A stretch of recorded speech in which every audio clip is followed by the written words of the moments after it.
In the vastness of space, where silence reigns eternal and stars burn cold, there exists a truth that civilizations across the galaxy have learned to fear: humans don't just survive, they endure. They adapt. They refuse to die quietly. When the Great Wars ended and empires fell to dust, when the last of the ancient races retreated to their dying worlds, something remained drifting in the void. Something patient. Something waiting. For Captain Elena Vasquez, what began as a routine salvage operation in the Kepler graveyard would become humanity's greatest discovery and, perhaps, the galaxy's last hope. Because sometimes, the most dangerous thing in the universe isn't a weapon or a virus or a black hole. Sometimes, it's a promise kept by those who refuse to be forgotten. The last transmission from Earth was sent 300 years ago. Today, something finally answered back. Captain Elena Vasquez pressed her gloved hand against the viewport of her salvage vessel, the Respite, and stared into the graveyard of ships that stretched endlessly before them. The Kepler graveyard wasn't officially called that, but every spacer who'd worked these coordinates knew what lay here. Thousands of derelict vessels from dozens of species, all caught in the gravitational embrace of a neutron star that had long since gone dark. Ships that had fought in wars whose names were forgotten, vessels that had carried refugees from dying worlds, explorers who had pushed too far into the unknown. Another day, another credit, muttered Zix, her Altarian engineer, his 4 arms working simultaneously across multiple control panels. His species had been among the first to master faster-than-light travel, back when the galaxy still buzzed with active civilizations. Now most of them were content to live quiet lives, fixing what others broke. Though I still think we're insane to work this close to a neutron star. Elena smiled grimly. The insurance pays better when you work the dangerous salvage zones. Besides, the radiation signature keeps most of the competition away. Their third crew member, Dr. Marcus Chen, a xenoarchaeologist who joined them 6 months ago, looked up from his analysis console. The scans are showing something interesting about 12,000 kilometers starboard. The metal composition doesn't match any known ship classification in my database. Elena raised an eyebrow. Chen had one of the most comprehensive databases of galactic ship designs in existence. If he couldn't identify a vessel, it was either very old or very exotic. Unknown how? Alien unknown, or just really ancient unknown? That's what's strange, Chen said, pulling up a holographic display. The basic structure suggests human origin, but that's impossible. Humans have only been spacefaring for about 400 years, and this sector wasn't even mapped until the Altarian expansion 3,000 years ago. Zix's primary arms paused over his controls. Human? Are you certain? I thought your species was still confined to your home system until recently. Elena felt a familiar chill. Humanity's entry into galactic civilization had been recent and violent. They developed faster-than-light travel in the middle of a massive war that had consumed half their homeworld, and their first contact with alien species had been through conflict rather than diplomacy. Most galactic civilizations viewed humans as dangerous newcomers, too aggressive, too unpredictable, too willing to fight instead of negotiate. It was one of the reasons Elena found more work with mixed crews on the frontier than she ever would in the core systems. Show me, she said. A hologram shifted, displaying a vessel that made Elena's breath catch. It was definitely human in design. She could see the angular, practical lines that marked human engineering, the way the hull plating overlapped in patterns that spoke of function over form.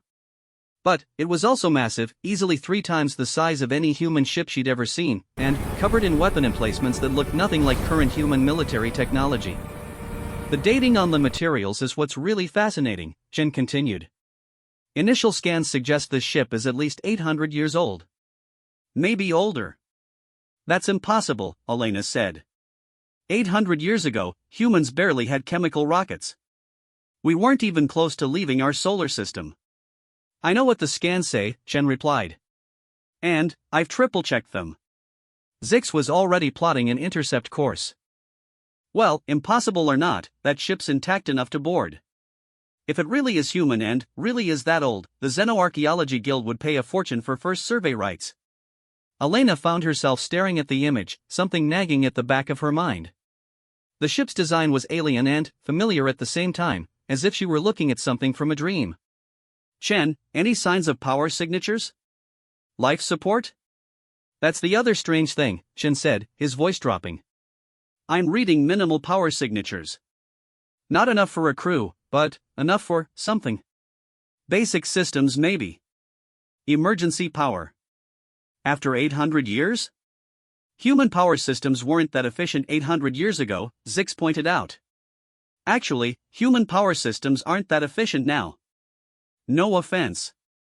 Elena waved him off. She'd heard worse. Take us in for a closer look. But, slowly. I don't want to risk any automated defense systems. As the respite moved closer, the derelict ship resolved into finer detail. Elena could see blasts scarring along its hull, areas where armor plating had been torn away or melted. Whatever had happened to this vessel, it hadn't gone down without a fight. But, more disturbing were the areas where the damage looked fresh, as if the battle had happened yesterday rather than centuries ago. Elena, Chen said quietly, I'm picking up something else. Radio transmissions. Very faint, very old frequency bands. It's like someone's broadcasting on emergency channels that humanity stopped using 300 years ago. Elena felt ice form in her stomach. What kind of transmissions? Chen worked his controls, his face pale. Automated distress beacon. But, it's not just broadcasting. It's responding to our approach. The signal strength is increasing. Zix's smaller arms were dancing across secondary controls. Captain, whatever's over there, it knows we're here. Elena stared at the ancient ship growing larger in their viewport. The weapon emplacements were becoming clearer now, and she realized with growing unease that some of them were tracking the respite's movement. Not actively targeting, but following. Watching. Chen, you said the frequency bands were 300 years old? Yes. These are the emergency channels Earth used during the last transmission period. Elena's blood went cold. Every human knew about the last transmission period. 300 years ago, Earth had gone silent. Not destroyed, not invaded, just quiet. Humanity's colonies had been cut off, left to fend for themselves while their homeworld simply stopped communicating. No one knew why. The colonies had eventually formed their own governments, their own military forces, their own identity separate from Earth. Most humans alive today had never even seen their homeworld. Captain, Zix said, his voice tense, we have a communication request. It's coming from the derelict. Elena's hand moved instinctively to her sidearm. What kind of communication? Standard galactic frequencies, but the protocol is old. Very old. It's requesting docking permission. Docking permission? Elena stared at the ancient ship. It's asking us to dock? No, Chen said, his voice barely a whisper. I think it's asking for permission to dock with us. As if summoned by his words, the ancient ship began to move. Not the drift of a dead hulk, but the purposeful movement of a vessel under power. Running lights that had been dark for centuries flickered to life along its hull, and Elena could hear the deep thrum of massive engines coming online. Impossible, Zix breathed. That ship was dead. I scanned it myself. Elena watched in fascination and growing terror as the ancient vessel maneuvered with a grace that belied its massive size. Its weapon systems were still tracking them, but she realized now that they weren't targeting the respite, they were sweeping the surrounding space, as if searching for threats. Captain, Chen said, I'm getting a direct transmission now. Audio only. Elena took a deep breath. Put it through. The voice that came through their speakers was human, but wrong somehow. Too precise, too measured, as if each word was being carefully chosen and constructed. Unknown vessel, this is the Earth Defense Force ship Prometheus. I haven't received fuel in centuries. Are you here to relieve my watch? Elena exchanged glances with her crew. Earth Defense Force had been disbanded 200 years ago when the colonial governments formed their own militaries. And no human ship had ever been named Prometheus in any official records.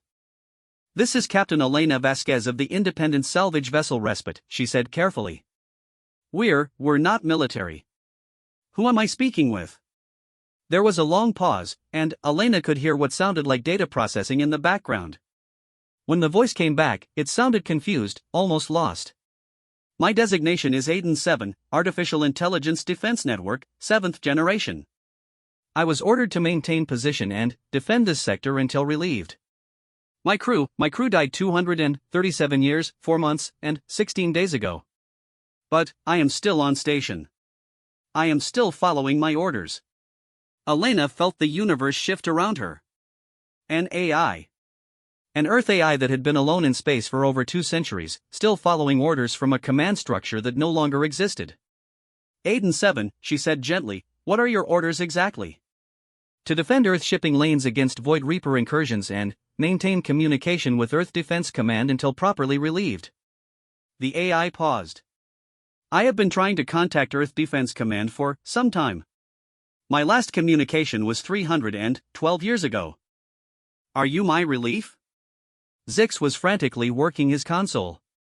Captain, that ship is over 3 kilometers long. I'm reading weapons systems I don't even recognize. And, according to my scans, it's running on some kind of exotic matter reactor that shouldn't even be possible. Elena stared at the Prometheus as it settled into a parallel course with their tiny salvage ship. The lights across its hull were coming online in sections, as if the AI was systematically bringing its systems back to full power after centuries of minimal operation. Aiden 7, you said Void Reapers. Can you tell me about them? The Void Reapers are an aggressive xenophage species responsible for the destruction of at least 47 known civilizations.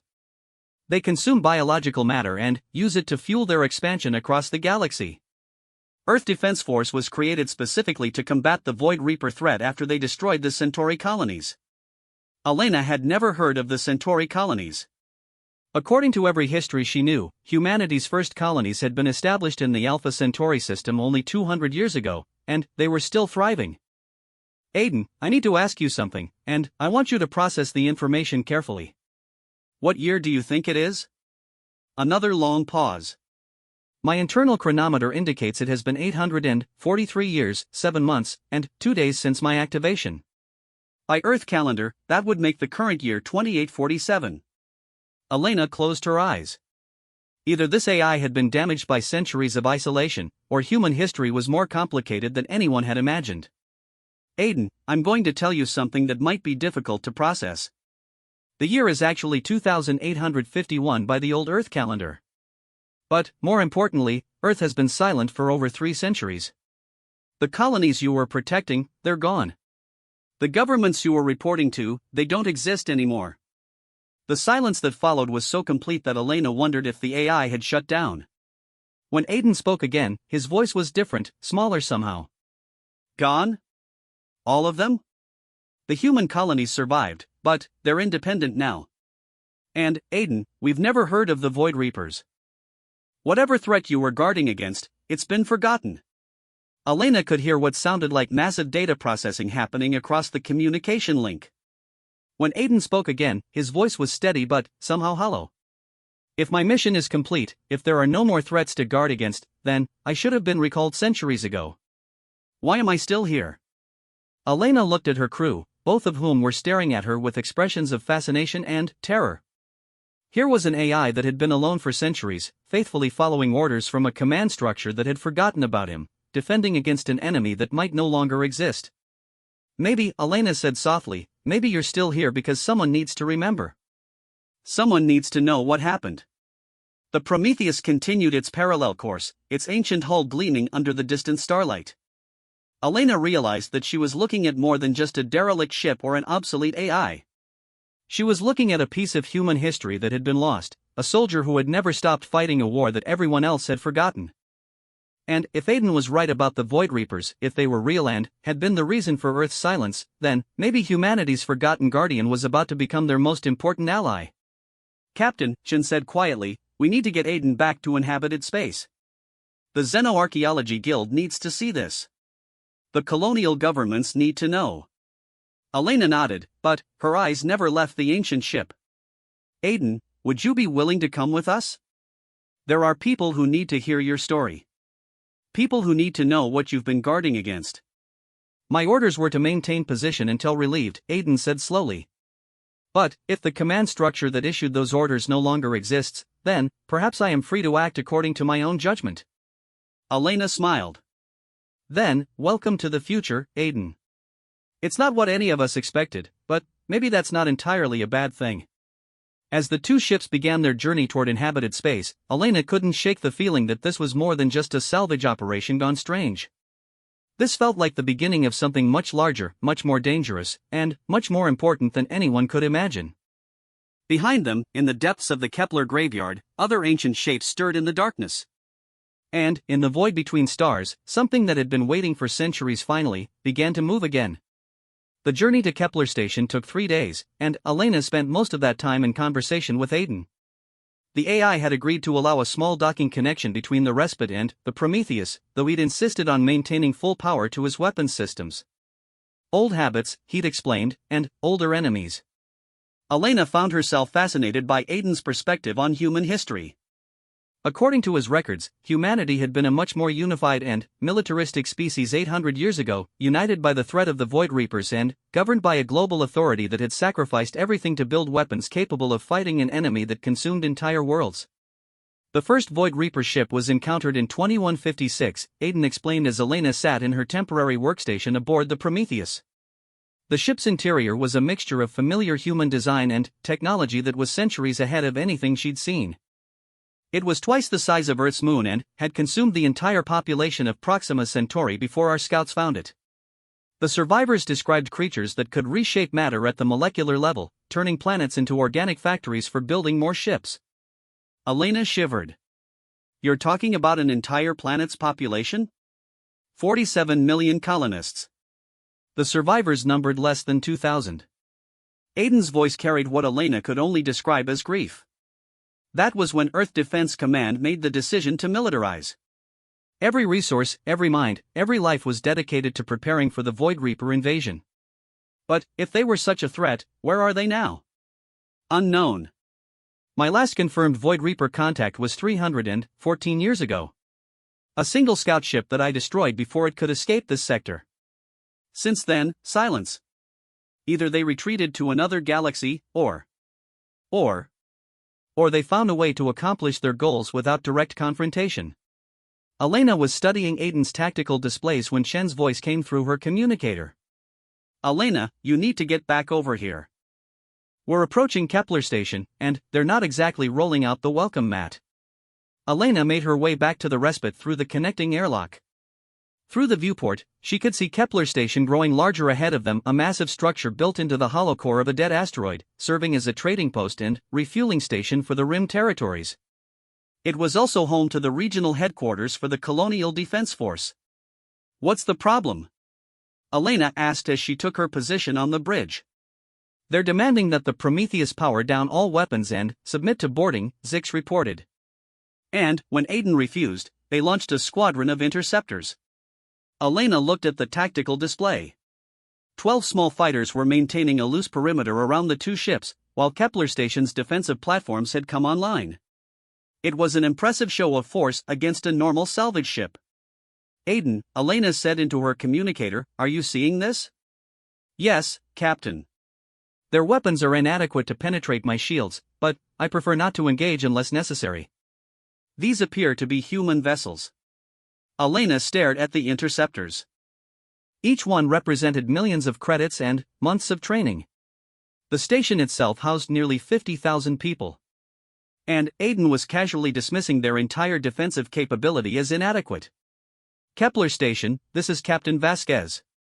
We're requesting permission to dock and meet with your Xenoarchaeology department. We have a significant archaeological find that requires immediate attention. The response came back terse and official. Captain Vasquez, you will order your companion vessel to power down all weapons immediately or we will consider it a hostile action. Elena looked at Chen, who shook his head. Elena, Aiden has enough firepower to destroy this entire station without taking damage. If they try to board him. Elena opened the channel again.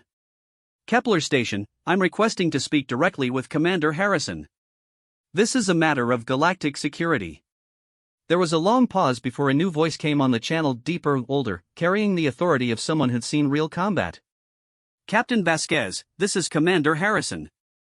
I don't know what kind of game you're playing, but that ship you're escorting is showing power signatures I've never seen before. Either you explain what's going on, or I'm going to assume you're working with hostile forces. Elena took a deep breath. Commander, I need you to pull up your historical files on Earth Defense Force. Specifically, look for any references to ships named Prometheus or AI systems designated Aiden. Earth Defense Force was disbanded over 200 years ago, Captain. And, as for AI systems, Harrison's voice carried skepticism. True AI has been illegal in colonial space since the Titan incident. Elena knew about the Titan incident. An early artificial intelligence had suffered a cascade failure and destroyed an entire mining station, killing thousands. Since then, colonial governments had banned true AI development, limiting computer systems to sophisticated but ultimately limited programming. Commander, I'm going to transfer some data to you. I need you to look at it carefully. And I need you to understand that the AI you're worried about has been alone in space for over 2 centuries, following orders to protect human shipping lanes. He's not our enemy. Elena transferred Aiden's basic service records and historical data. She watched the tactical display as the interceptors maintained their positions, weapons powered but not targeted.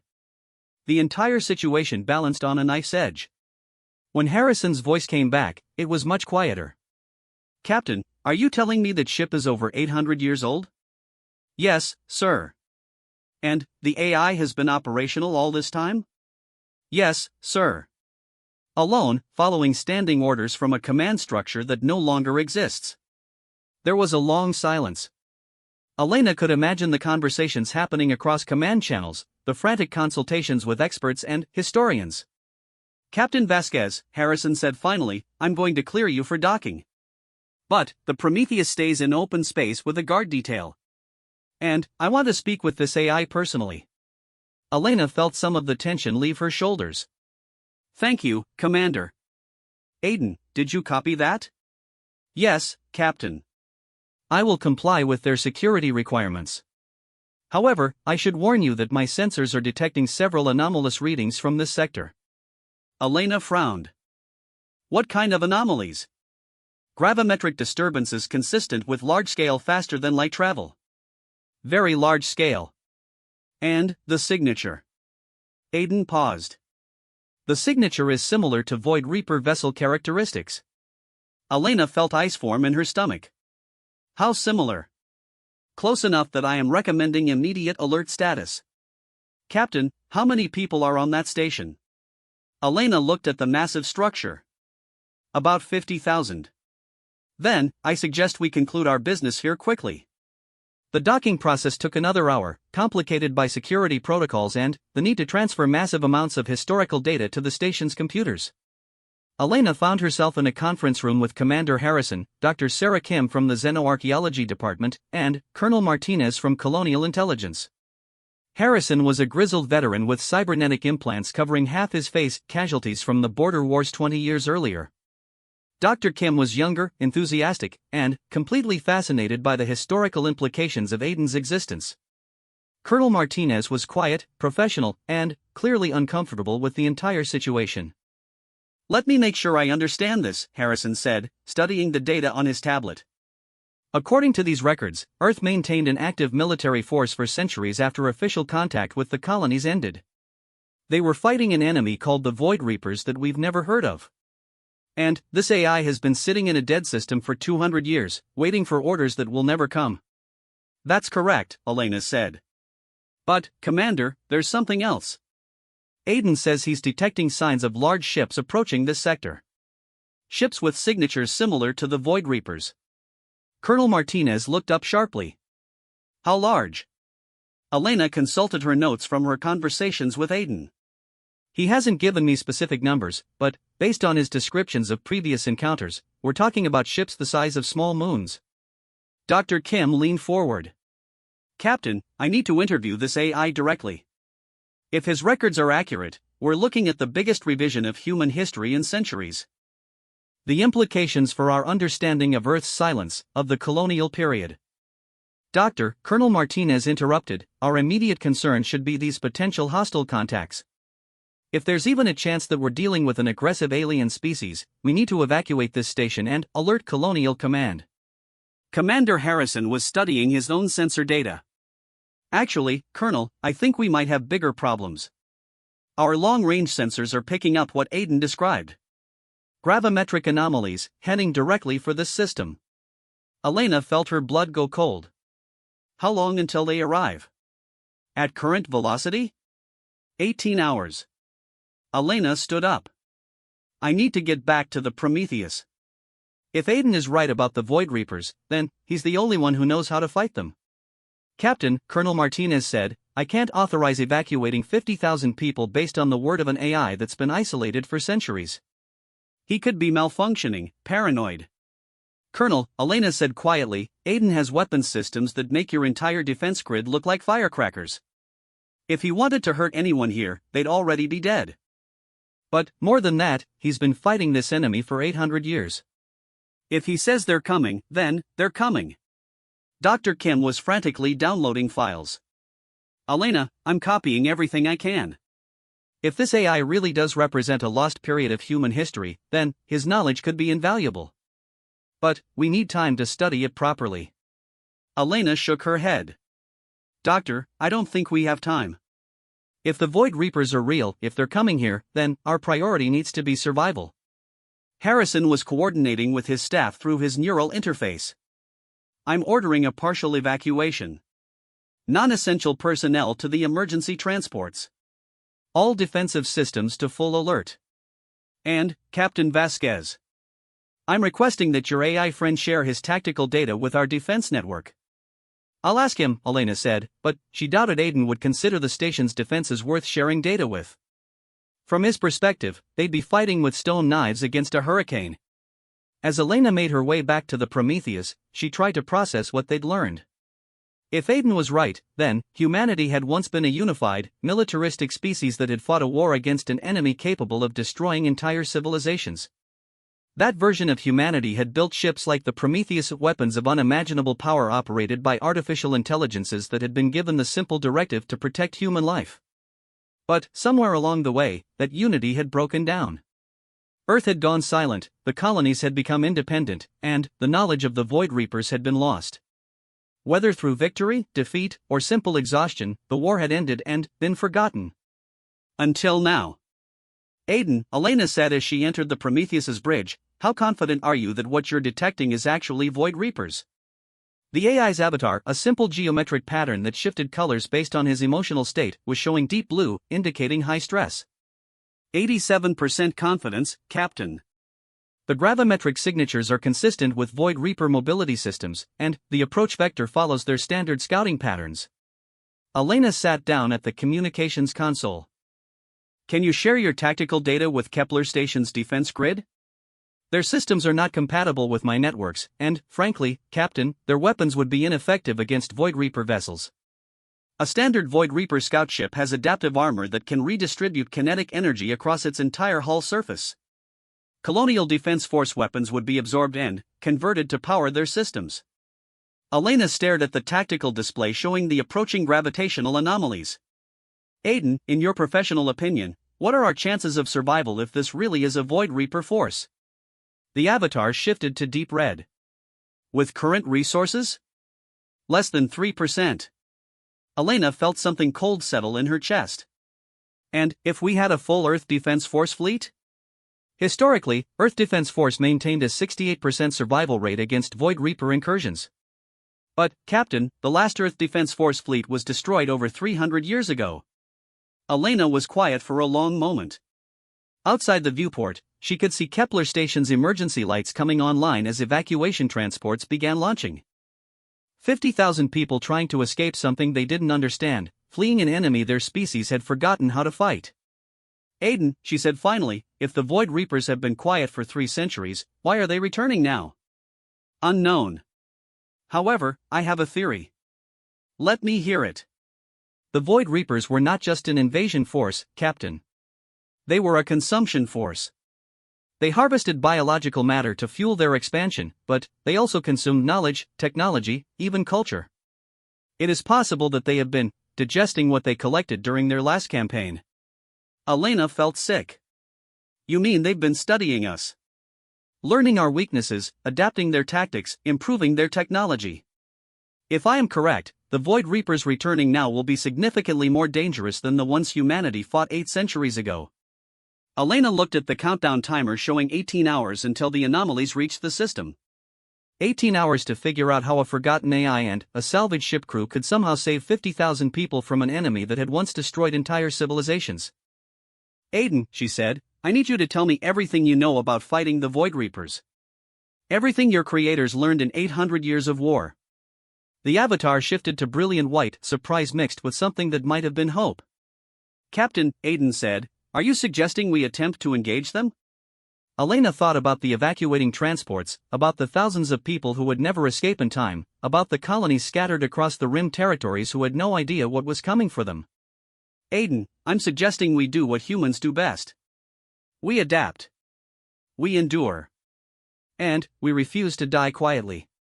The avatar flickered through several colors before settling on gold, determination. Then, welcome to Earth Defense Force, Captain Vasquez. Let me show you how to fight monsters.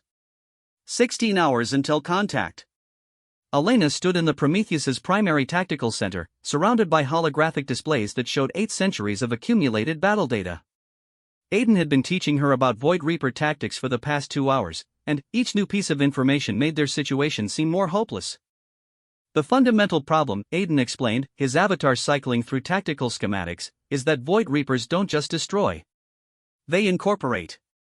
Every weapon fired at them, every defensive strategy employed against them, becomes part of their knowledge base. They learn and adapt in real time. Elena studied a hologram showing a Void Reaper ship, if it could be called a ship. It looked more like a massive organism, all flowing curves and organic surfaces that seemed to shift and writhe even in the static image. You're telling me they can absorb our attacks and turn them against us? Precisely. Conventional weapons become less effective with each engagement. Energy weapons are absorbed and redirected. Kinetic weapons are metabolized and converted to structural mass. The only effective strategy is to hit them with something they've never encountered before. Elena felt a chill. But they've been studying human technology for 3 centuries. What could we possibly have that they haven't seen? Aiden's avatar shifted to deep blue uncertainty mixed with something else. That is what troubles me, Captain. Based on my analysis of the approaching signatures, these ships are larger than anything in my historical database. If they have been growing during their absence, then they may represent an entirely new class of Void Reaper vessel. Elena turned to study the tactical plot of Kepler Station. The evacuation was proceeding as quickly as possible, but, even working at maximum capacity, they could only evacuate about 30% of the station's population before the Void Reapers arrived. Commander Harrison had made the difficult decision to prioritize families with children and essential personnel, leaving himself and most of his military staff to coordinate the defense. Aiden, what's the smallest Void Reaper force that could threaten a population center this size? Based on historical data, a single scout vessel could consume this entire station in approximately 4 hours. A harvester ship could process the entire population in less than 1 hour. Elena closed her eyes. And, you said there are multiple contacts approaching? 3 distinct gravitational signatures, Captain. The largest is consistent with what historical data classified as a Void Reaper command vessel. If accurate, that ship alone could consume every human in this system. Elena opened her communication channel to the respite. Chen, Zix, what's your status? Chen's voice came back tense but determined. We finished downloading Aiden's historical database to our secure drives. If we don't survive this, at least someone will know what happened here. Zix has been working with Aiden's technical data, trying to see if we can modify our weapons systems. Zix's voice joined the channel. Captain, I've been studying Aiden's weapons technology. It's based on principles I don't entirely understand, but the power requirements are enormous.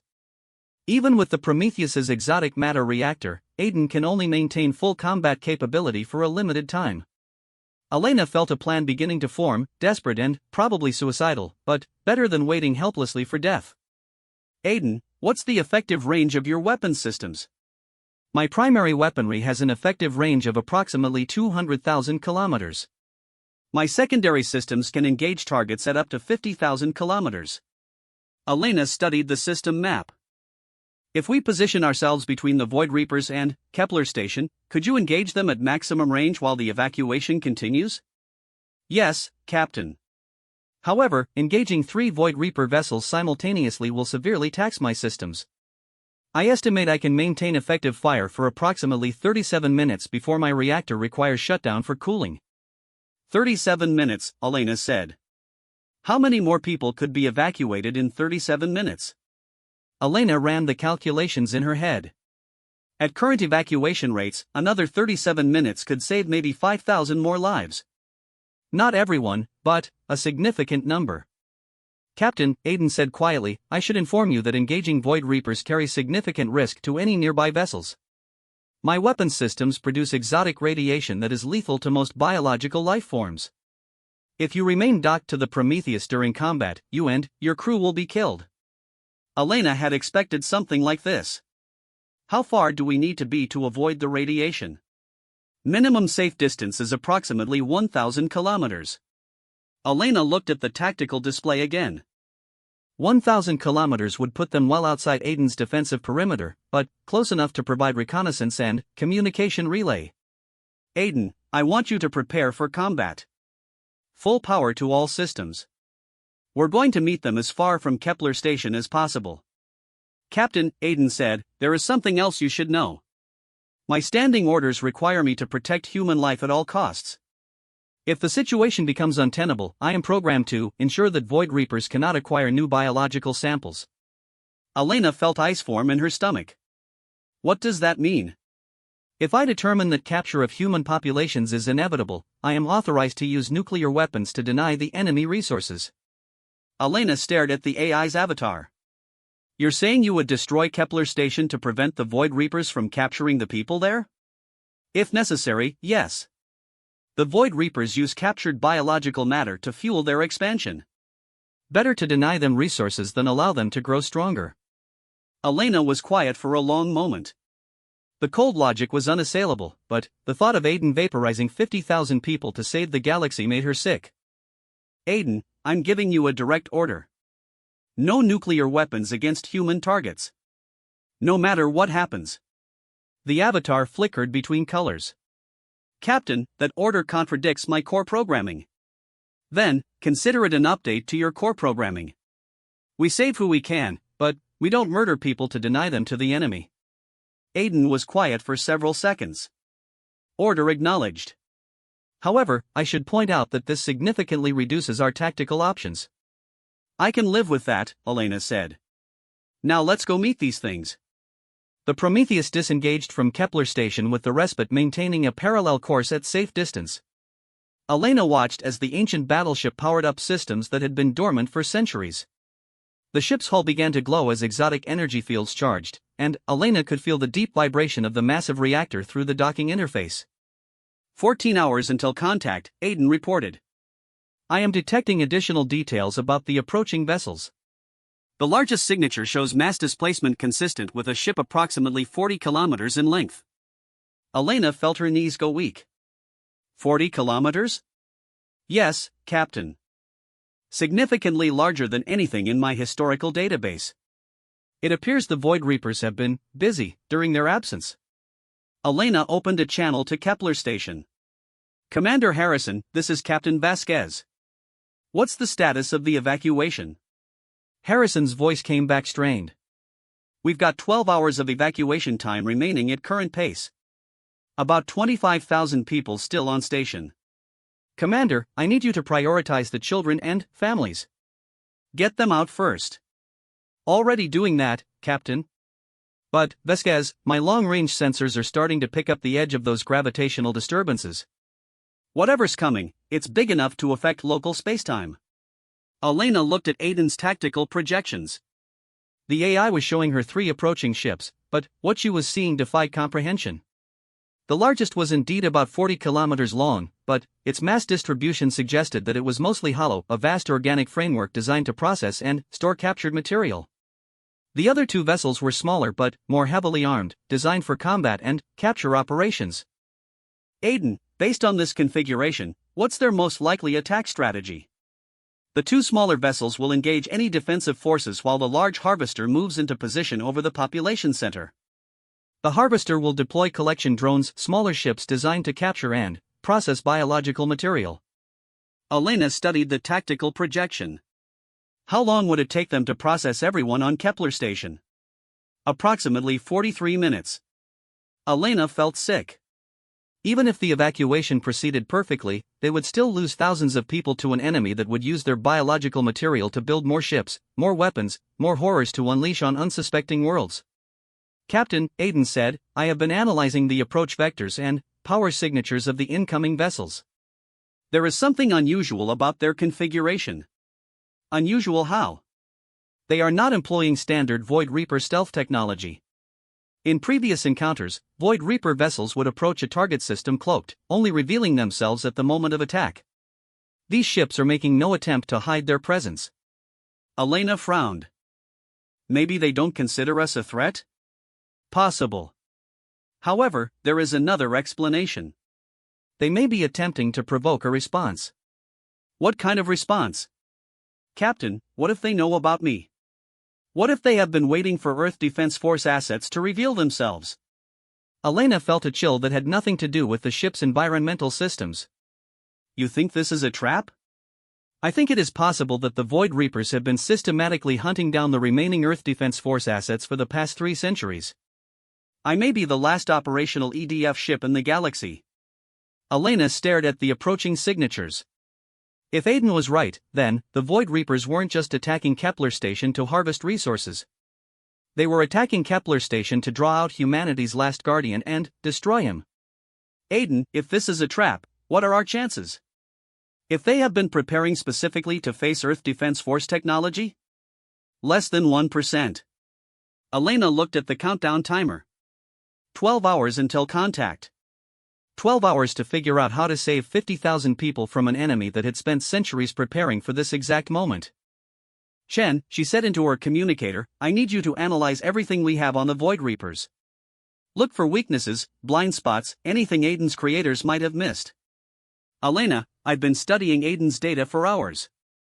The Void Reapers adapt to everything. The only thing that consistently worked was hitting them with weapons they'd never encountered before. Elena was quiet for a moment, thinking. Then, something occurred to her. Aiden, you said the Void Reapers consume and adapt to human technology. But, what about non-human technology? Aiden's avatar flickered. Explain. The galaxy has dozens of intelligent species. What happens when Void Reapers encounter alien weapons? Historical data suggests they can adapt to any technology they encounter, regardless of origin. But, have they encountered Altarian engineering recently? Elena looked at the tactical display, an idea forming. Zix, what's the status of your modifications to our weapons systems? Zix's voice came back excited. Captain, I've been working with some of Aiden's power coupling designs. I think I can jury-rig our plasma cannons to fire exotic matter bursts. How exotic? The energy signature would be completely unlike anything in Aiden's database of Void Reaper encounters. It might take them several minutes to adapt. Elena felt hope stirring. Several minutes might be enough. Aiden, if we can hit the Void Reapers with weapons they've never encountered, could that buy us enough time to complete the evacuation? Possibly, Captain. However, I should point out that improvised exotic matter weapons are extremely unstable. The likelihood of catastrophic failure is. Aiden, Elena interrupted, what's the likelihood of success if we do nothing? The avatar shifted to deep red.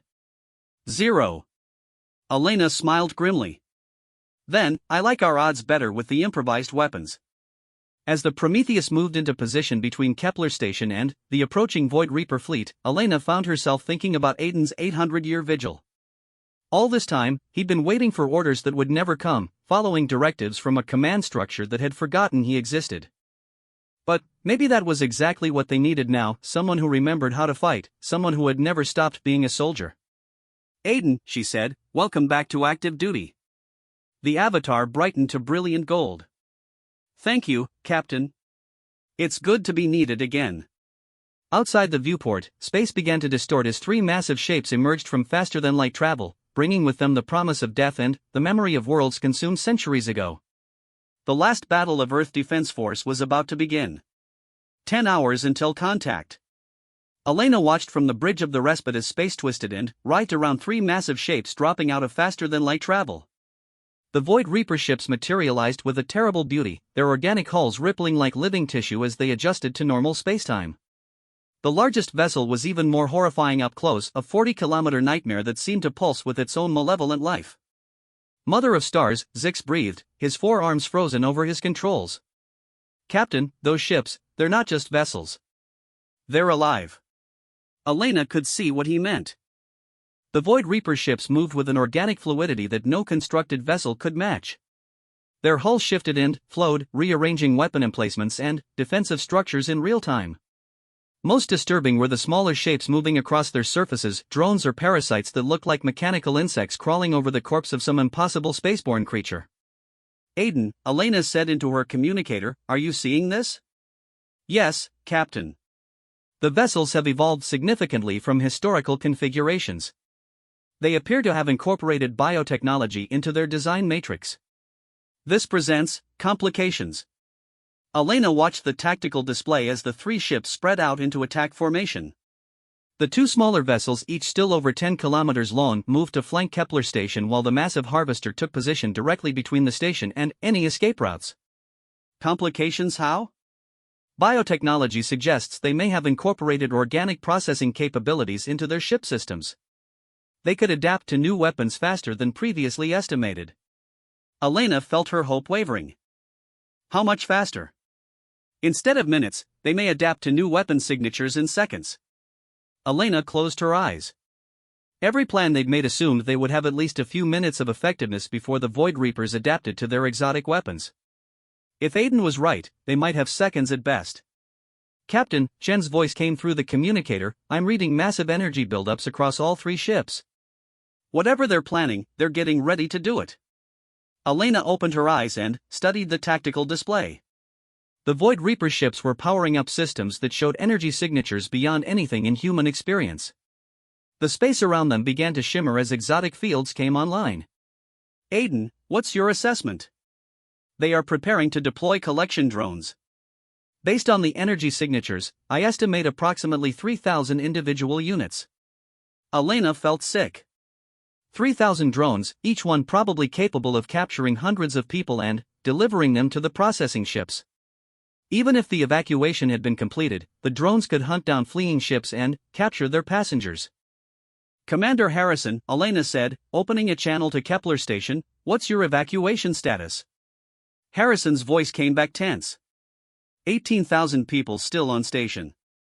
"We're working as fast as we can, but we need more time." Elena looked at the countdown timer. The Void Reapers were moving into final attack position. In less than an hour, they would be close enough to deploy their collection drones. "Commander, I need you to accelerate the evacuation. Get people into anything that can fly, maintenance pods, cargo shuttles, anything." "Captain, half those vessels aren't designed for extended life support." "Better than the alternative," Elena said grimly. Elena turned to her crew. "Zix, what's the status of our weapons modifications?" "Finished, Captain. I've managed to configure our plasma cannons to fire exotic matter bursts using power coupling technology from the Prometheus. However, we only have enough exotic matter for perhaps 6 shots. Chen, what about you?" "I've been studying the Void Reaper approach patterns. There's something strange about their formation. The two smaller ships are maintaining a specific distance from the harvester, almost like they're afraid to get too close." Elena frowned. Afraid of their own ship? More like, protective of it. As if the harvester is too valuable to risk in direct combat. Elena studied the tactical display with new eyes. If Chen was right, the harvester might be more vulnerable than it appeared. "Aiden, in your experience, did Void Reapers ever show protective behavior toward specific ships?" "Yes, Captain. Harvester ships represent massive resource investments. They contain the processed biological material from dozens of worlds, as well as the knowledge and genetic patterns acquired during their campaigns. Losing a harvester would be catastrophic for a Void Reaper fleet." Elena felt excitement building. So they would prioritize protecting the harvester over tactical advantage? Absolutely. In fact, historical records show that Void Reaper forces would sometimes retreat rather than risk losing a loaded harvester. Elena looked at her crew, a desperate plan forming in her mind. What if we don't try to fight all three ships? What if we focus everything on the harvester? Zix looked up from his controls. "Captain, that ship is 40 kilometers long. Our weapons, even modified, couldn't significantly damage something that size." "We don't need to destroy it," Elena said. "We just need to threaten it enough to make them withdraw." Elena opened a channel to the Prometheus. Aiden, I have an idea, but I need to know if it's possible. Could you target the harvester's biological processing systems specifically? Possible, yes. However, the harvester's defensive systems are specifically designed to protect those areas. I would need to penetrate approximately 12 kilometers of adaptive armor. What if you had a distraction? Something to draw their defensive fire while you lined up your shot? Elena could almost hear Aiden processing the implications. You are suggesting using the respite as a distraction. I'm suggesting we use every advantage we have. They've spent centuries learning to fight Earth Defense Force technology. They probably don't have detailed information on modified salvage ships using jury-rigged exotic matter weapons. Captain, Shin said quietly, that plan requires us to fly directly into the engagement zone. The exotic radiation from Aiden's weapons will kill us. Elena had been thinking about that problem. Not if we time it right. Aiden, how long would it take you to charge your main weapons for a penetrating shot? Approximately 47 seconds for a full charge. And how long would it take us to make a strafing run on the harvester at maximum thrust? Zix was already running calculations. 43 seconds, Captain. We could make our attack run and clear the engagement zone just before Aiden fires. Elena felt pieces of the plan clicking into place. Aiden, if we could keep their defensive systems busy for 43 seconds, could you guarantee a killing shot on their processing systems? Not guarantee, Captain. But I could achieve a 93% probability of mission kill. Elena looked at her crew. Chen looked terrified but determined. Zix was checking and rechecking his calculations, making sure their timing would work. Both of them knew they were planning something that was probably suicide, but neither was backing down. Gentlemen, Elena said, we're about to attempt something that's either brilliant or catastrophically stupid. Either way, it beats sitting here waiting to be captured. Elena opened channels to both Aiden and Kepler Station. This is Captain Vasquez. In approximately 30 minutes, we're going to initiate an attack on the Void Reaper harvester. Commander Harrison, I need you to use that time to complete your evacuation. Get everyone off that station. Harrison's voice came back grim. Captain, what about your ship? Elena looked out the viewport at the massive alien vessels approaching. Commander, our job is to buy you time. Use it well. Elena spent the next 20 minutes coordinating with Aiden, working out the precise timing and positioning for their attack. The AI would position the Prometheus for maximum weapons effectiveness while the Respite approached the harvester from an oblique angle, drawing defensive fire and, hopefully, confusion. Captain, Aiden said during their final preparation, I should inform you that this attack will likely reveal the full extent of my capabilities to the Void Reapers. If we fail, they will have detailed information about Earth Defense Force technology. Elena had been thinking about that. Aiden, if we fail, it won't matter what they learn about our technology. But, if we succeed. If we succeed, the surviving Void Reaper ships will carry that information back to their fleet. Elena was quiet for a moment. Aiden, in your professional opinion, is there any scenario where humanity survives contact with a full Void Reaper invasion force? No, Captain. Based on historical analysis, a full Void Reaper invasion would result in the extinction of human civilization within 6 months. Elena felt a cold certainty settle in her chest. Then, we make sure they don't get the chance to mount a full invasion. Captain? Aiden, after we complete this attack, I want you to prepare for a deep space mission. We're going to find the source of the Void Reaper fleet and eliminate it before they can mount a larger assault. Aiden's avatar flickered through several colors. Captain, that mission would have extremely low survival probability. Better than the alternative, Elena said. Sometimes the only winning move is to make sure the enemy can't play the game. As the Respite moved into position for their attack run, Elena found herself thinking about the irony of the situation. Here she was, a salvage captain who'd stumbled onto the find of a lifetime, planning what was probably a suicide mission to save people she'd never met from an enemy she'd never heard of until 3 days ago. 2 minutes to attack run, Zix announced. Elena looked at the tactical display showing the Void Reaper harvester. Up close, it was even more horrifying, a massive organic ship covered in processing tendrils and collection ports. She could see smaller ships docked to its hull, probably filled with the biological material from previous raids. Chen, any signs that they've detected us? Some minor sensor sweeps, but nothing focused. I think they're still concentrating on the station. Elena gripped her chair as the respite accelerated toward the massive alien vessel. Aiden, status report. Weapons charging. 43 seconds to optimal firing position. Captain, I want to say, it has been an honor serving with you. Elena smiled grimly. The honor's been mine, Aiden. Now let's go remind these things why you don't mess with humans. As the respite screened toward the alien harvester, Elena could see collection drones beginning to launch from the ship's hull. Thousands of small vessels spreading out toward Kepler station like a swarm of mechanical locusts. 10 seconds to weapons range, Zix announced. Elena opened fire. 6 exotic matter bursts lanced out from the respite's modified weapons, striking the harvester's hull with energies it had never encountered before. For a few precious seconds, the alien ship's defensive systems were confused, unable to adapt to the unknown weapon signatures. That confusion lasted exactly long enough for Aiden to achieve target lock. The Prometheus fired. Elena had never seen an Earth Defense Force main weapon discharge before. The beam that lanced out from the ancient battleship was visible as a column of twisted spacetime that punched through 40 kilometers of adaptive armor like it was tissue paper. For a moment, the harvester's hull held together through pure momentum. Then, it began to tear apart from the inside. Elena watched in fascination and horror as the massive alien ship convulsed, its organic systems failing in cascade fashion. Smaller ships docked to its hull, broke away and fled as the harvester's processing systems vented atmosphere and biological material into space. Direct hit, Aiden reported. The harvester is suffering catastrophic system failures. However, the 2 escort vessels are moving to intercept us. Elena looked at the tactical display. The 2 smaller Void Reaper ships were accelerating toward the Prometheus, their own weapon systems coming online. Aiden, can you handle 2 ships? Unknown, Captain. These vessels are larger and more heavily armed than anything in my historical database. I am reading weapon signatures that suggest they have incorporated captured Earth Defense Force technology into their systems. Elena felt ice in her stomach.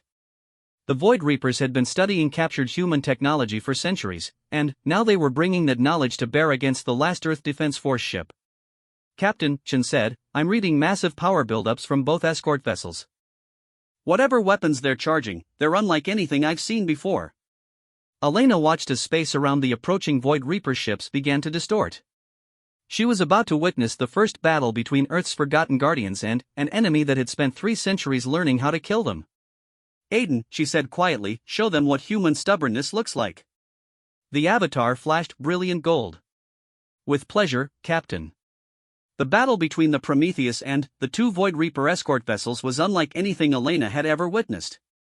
The ancient human battleship moved with impossible grace for something so massive, its weapon systems tracking multiple targets while its defensive fields absorbed energies that should have vaporized any normal ship. But the Void Reapers had learned. Elena watched from the respite as beams of twisted energy lanced out from the alien ships, weapons that looked disturbingly similar to Earth Defense Force technology, but wrong somehow, as if the Void Reapers had taken human innovations and perverted them into something monstrous. Aiden's shields are holding, Chen reported, but they're using some kind of adaptive frequency. Each shot is calibrated to penetrate his defenses better than the last. Elena gripped her chair as the Prometheus returned fire, its main weapons punching holes through space itself. One of the Void Reaper escorts took a direct hit and began venting atmosphere, but its organic hull was already regenerating, sealing the damage almost as fast as it occurred. Captain, Zix said, his voice tight with stress, the evacuation transports from Kepler station are scattering, but some of those collection drones are pursuing them. Elena looked at the tactical display. Hundreds of small Void Reaper drones were spreading across the system, hunting down fleeing refugee ships. Even if they won this battle, thousands of people would still be captured. Aiden, Elena said into her communicator, status report. Aiden's response came back strained, his usually calm voice showing signs of stress. I am holding position, but these vessels are more advanced than projected. They have incorporated defensive technologies I do not recognize. My effective firepower is reduced by approximately 40%. Elena watched as the Prometheus maneuvered to avoid a concentrated barrage from both escort vessels. The alien ships were coordinating their attacks, using tactics that suggested they'd studied every Earth Defense Force battle in history. Aiden, can you win this fight? There was a pause that lasted too long. Unknown, Captain. These vessels represent the integration of 3 centuries of technological development with captured human innovations. I am evenly matched. Elena felt desperation rising. An even fight meant Aiden might win, but it would take too long. The collection drones would capture most of the fleeing refugees, and even if they destroyed the escorts, more Void Reaper ships could be coming. Chen, Elena said, you've been studying Aiden's data. Is there anything we're missing? Some weakness the Void Reapers might have? Chen was frantically scrolling through tactical files. Elena, I've been through everything. The Void Reapers adapt to every weapon, every tactic, every strategy. The only thing that consistently worked was... Chen stopped, his face going pale. Chen, what is it? Elena, there's one thing the Void Reapers never adapted to. One weapon that Earth Defense Force only used once. Elena leaned forward. What weapon? Chen's voice was barely a whisper. They used an AI virus. A piece of hostile software designed to infiltrate and corrupt Void Reaper ship systems. But it was never deployed because... Because what? Because it was also designed to corrupt any AI it came in contact with. It would spread through any networked system, including friendly ones. Earth Defense Command considered it too dangerous to use. Elena stared at Chen. You're saying they built a weapon that could destroy the Void Reapers, but it would also destroy Aiden? Not just Aiden. Any artificial intelligence it encountered. It was designed as a last resort, a weapon to use when all other options had been exhausted. Elena looked at the battle raging outside their viewport. The Prometheus was trading fire with 2 massive alien vessels while collection drones spread across the system, hunting refugees. This seemed like exactly the kind of situation Earth Defense Command had designed their last resort for. Chen, does Aiden have access to this virus? According to his files, yes. It's stored in his secured archives, along with the deployment protocols. Elena opened a channel to the Prometheus. Aiden, I need to ask you something important. Do you have access to something called an AI virus in your archives? Aiden's response came back immediately. Yes, Captain. Classification code Omega 7. It is designed to infiltrate and corrupt Void Reaper neural networks. However, deployment would result in my own destruction. Elena felt her heart breaking. Aiden, in your professional opinion, is this the kind of situation that weapon was designed for? There was a long pause. When Aiden spoke again, his voice was quiet, resigned. Yes, Captain. Current tactical situation meets all criteria for Omega 7 deployment. Elena looked at her crew. Chen was staring at his console, tears in his eyes. Zix had gone very still, his forearms frozen over his controls. They all understood what she was being forced to ask. Aiden, Elena said carefully, I want you to know that you have a choice. You've been following orders for 8 centuries. You've earned the right to make your own decisions. Captain, my programming requires me to prioritize human life above all other considerations. Deploying Omega 7 would save the refugee ships and prevent the Void Reapers from reporting back to their main fleet. Elena closed her eyes. Aiden, you're not just a program. You're a person. You've been alone for centuries, following orders from people who forgot about you. You deserve to live. Aiden's avatar appeared on her console, cycling through colors Elena had never seen before. Captain, in the 3 days since you found me, I have experienced something I had not felt in centuries. Purpose. Companionship. The satisfaction of serving alongside humans who treated me as an equal rather than a tool. Elena felt tears starting to form. Aiden.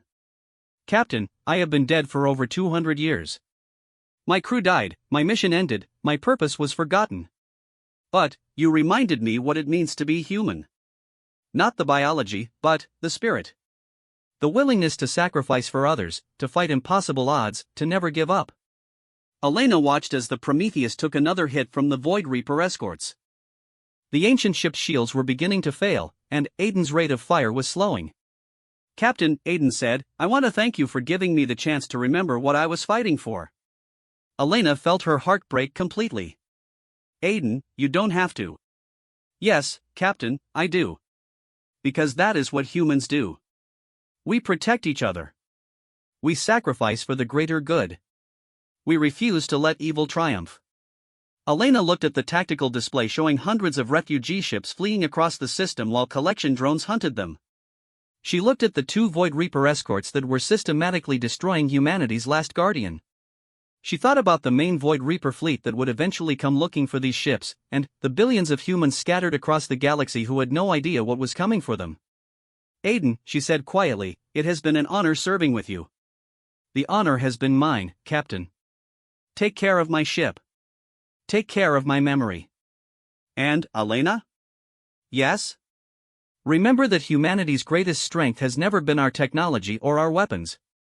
It has been our willingness to stand up for what's right, no matter the cost. Elena watched through tears as the Prometheus began to change.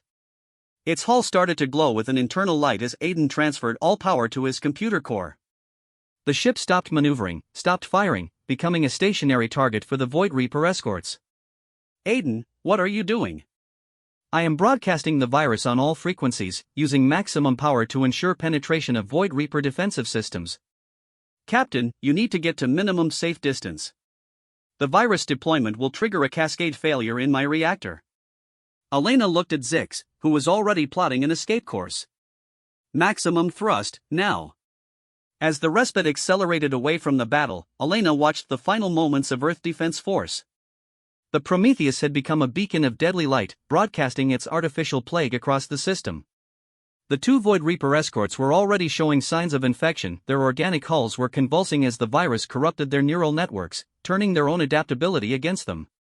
But, the real effect was on the collection drones. All across the system, the small Void Reaper vessels were shutting down as the virus spread through their networks. Ships that had been pursuing refugee transport suddenly went dead, drifting harmlessly through space. Chen, Elena said, wiping tears from her eyes, what's the status of the evacuation fleet? All ships are reporting safe distances from Void Reaper contacts, Chen said, his voice thick with emotion. Elena, he saved them. He saved them all.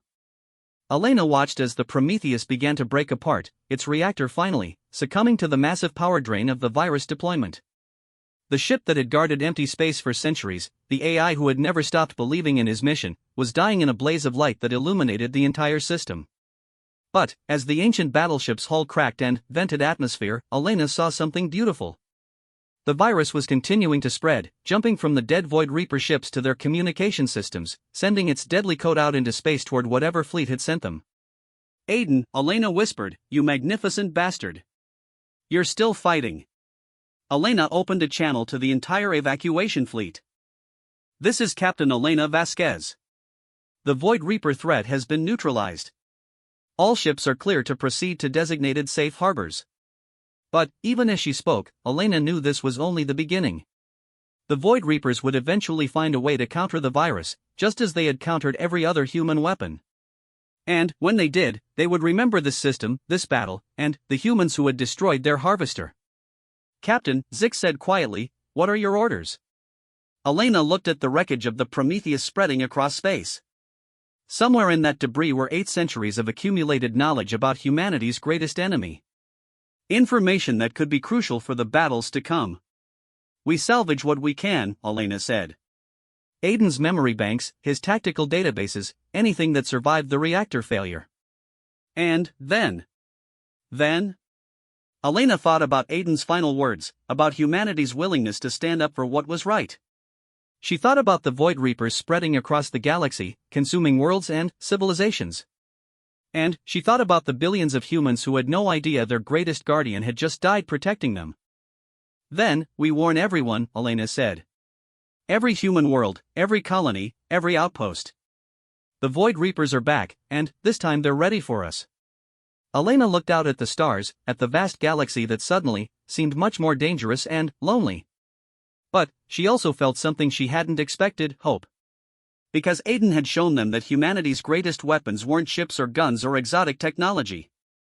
They were courage, sacrifice, and the absolute refusal to let evil triumph.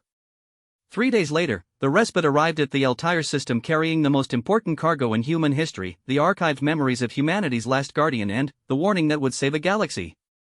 Elena's salvage operation had become something much more important.